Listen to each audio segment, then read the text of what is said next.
Hi, folks. Pastor Paul here.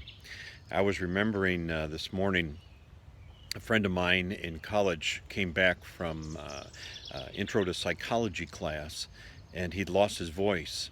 So had everyone in the class because they had spent the last hour doing scream therapy. It's the idea that if we just go out and scream, we can release the tension and stress. And my hunch is that you and I have probably done that before, not knowing that it had a name, scream therapy. Although I do sometimes wonder whether Jesus might have gone up into the hills to be alone and scream himself. But there was another concept that kind of crossed all the social sciences, even today, and that was the idea of a hierarchy of needs. It's called Maslow's hierarchy of needs.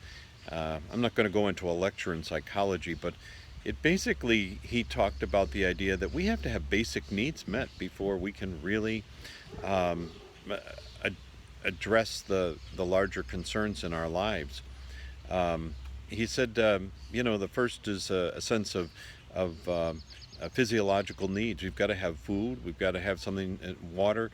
We have to have protection. We need clothing. We need some kind of shelter. Those are basic needs, and otherwise you can't really do too much more. That's really going to be your main focus in life, is getting those. And then the second one he talked about was safety needs, feeling protected, feeling like you're secure. And if you don't feel safe, then you're probably not going to be able to function in any other level. I remember students in school that had trouble with the safety issue or feeling safe, and I knew I wasn't going to be able to teach them anything when that was on their minds. Next he talked about love and belonging needs, and that's being surrounded by people that we care about and being able to be in touch and supporting one another in our relationships. The fourth one was esteem needs, and that's feeling valued, feeling respected. And the fifth one was he called self-actualization needs. In college, we were so dumb. We were all sure that we were all self-actualized and reaching our potential in life. And now, as you get older, you find out that now you kind of move back and forth in those needs. And right now, I think we're living in a time where every single one of those needs is being felt by people in our country and around the world. Some are without food and basic shelter needs. Some are feeling a real sense of a lack of love and belonging to others because they can't be in touch with each other in the way they want.